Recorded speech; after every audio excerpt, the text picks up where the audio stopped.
Tốt chưa? Số cho. Nước mỏ tôi cho. Ê, có mấy chén à? Của mà là. Con nè. Asio, ê, có sự mong là chưa? Của mong vào. Con nè. Sự mong hơi, thọ có tôi đã stung vào lại, nó lại bắt con. Tao cái mà. Sao nè? Số cho. Mà xin xí rồi rồi à? Đi đó.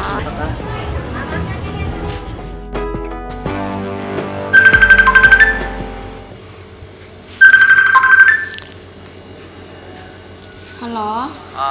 Nhớ sau này từ rồi, bây giờ mà là nè. Nhớ rồi, cơ mà mua đã chưa?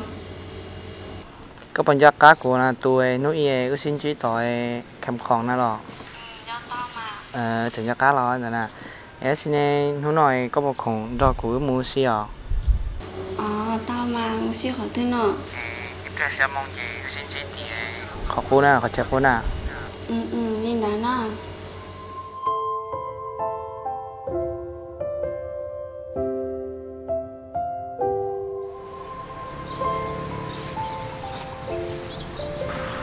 Có tôi tốt rõ đó.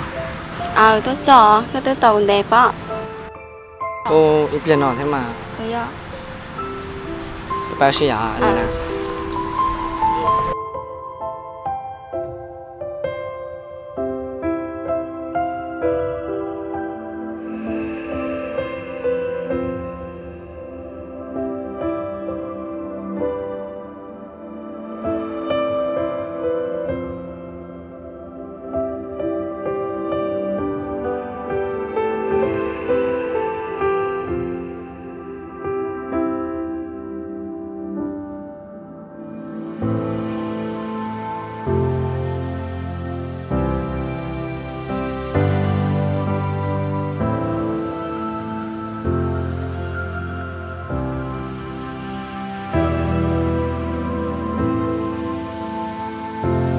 Mà là nó có tên là của sự là gì nè. Rồi vậy mà, chỗ mua có nhân là của xa sẽ chè rồi vậy sắp lại liệu. Nó lên tới mà thật cho lúc đó của xe chứ của gì đó có thì quỷ lúc có một tay xì à. Thì nó, Nhưng mà của lo lúc có giả theo. tìm một cái mới khó xí cơ. Có mua ra chi nó. Mới có khủng mồ.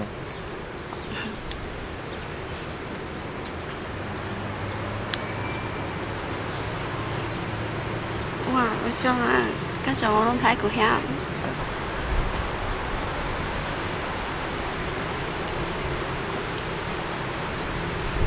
Ở trong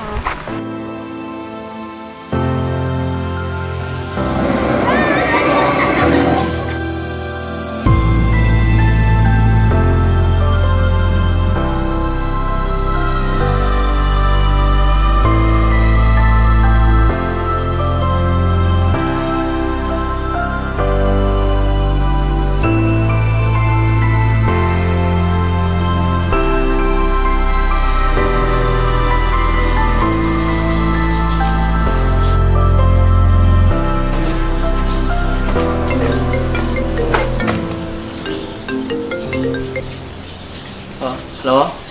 ôi à gì? Nhưng mà ít lẽ của tôi chỉ của một lời chạy trắng đôi mắt thà. Chỉ của tỷ sơn cháu nó ít lẽ nó. Ok. Mà là cá to là xin nó.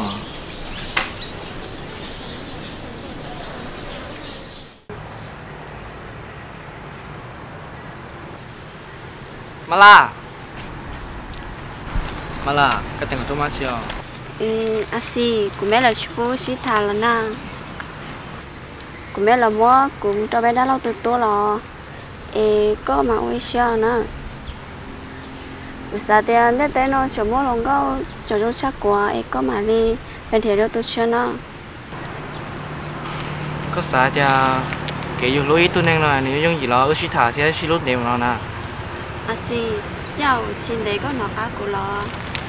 Cũng không có cơ mà ta chỉ cũng biết là chỉ bố sĩ thả về mà leo ấy sao của trạc á món có lông thái cho có chứ của nhà cá sĩ tao có lông thái mình chính là có mà liên là có lông thái mình cho này tuổi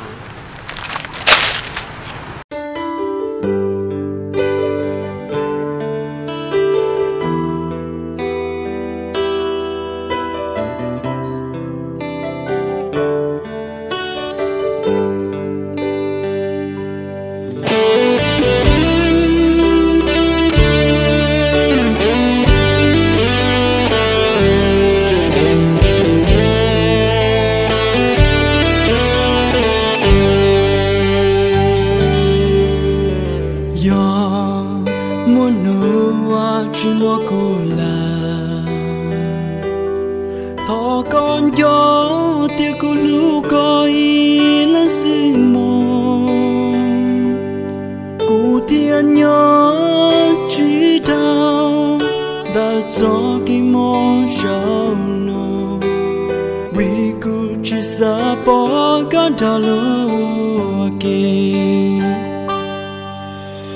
giờ muốn nua cô tua là thọ con gió thì cô cho lũ coi lên sự mong cụ thiên nhớ chỉ thao đã cho cái mong sao nó vì cụ chỉ xa bỏ cả đà lúa